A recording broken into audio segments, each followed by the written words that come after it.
Both T53 athletes. Yeah, both T53 athletes. Madison De Rosario, 800-metre world champion at this event in Doha in October.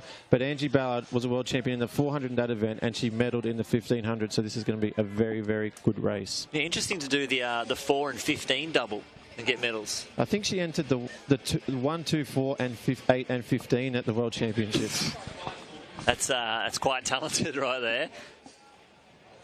You do see a lot of range with these. Yeah, they do. They're very versatile. They do a lot of the shorter stuff to complement their longer stuff, and the longer stuff to complement the shorter stuff. So it's a very, very event where you can go broadly across a range of events.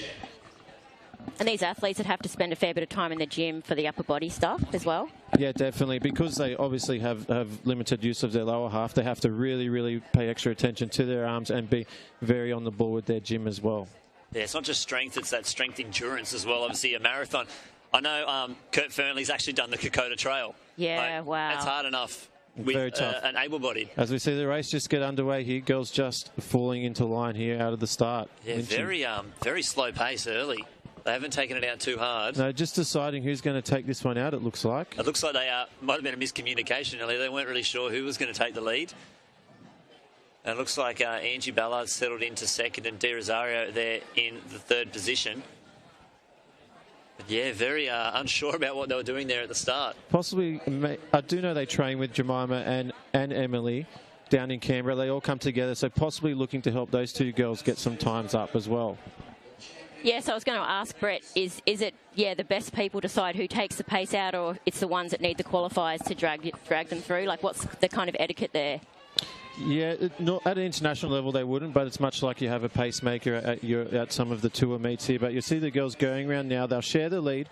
They've already talked about this, it seems. They'll peel off lap by lap until they probably have a sprint home, I reckon. Yeah, so that's Emily Tapp, who was taking the lead early, just moving to the back there. Ange Ballard, De Rosario, and then the number 2, Jemima Moore, just now in third position.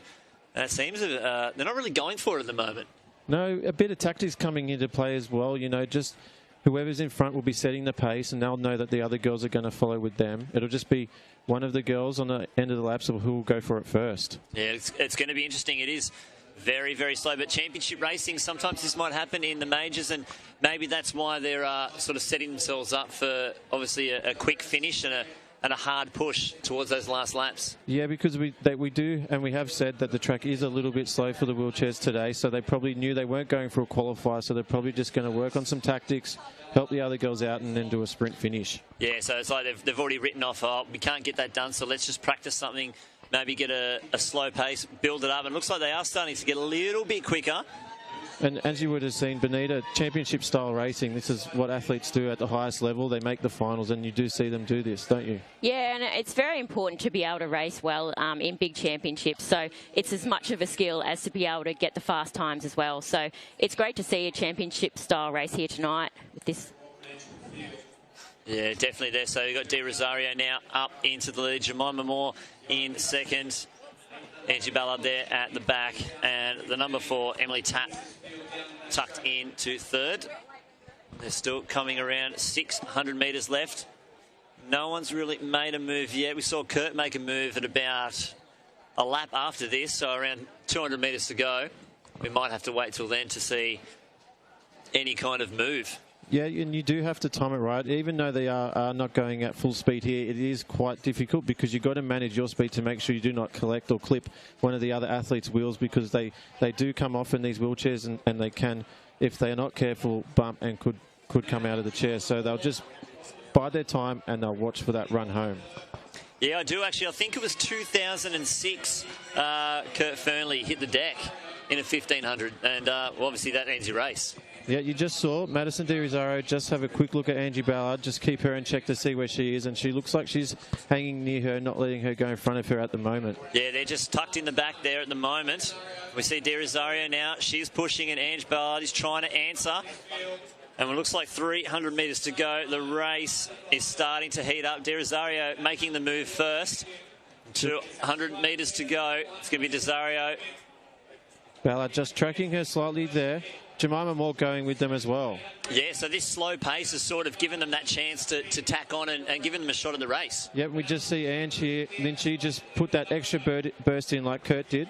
Yeah, and there it is, 100 metres to go, and she's found herself in open space, straightening up the chair, and she's powering away. And Jemima Moore here, she's having a great push. Might not have enough to get up into second, but Ange Ballard will take it out. 4:20, Maddie Di Rosario in second place, and Jemima Moore there in third.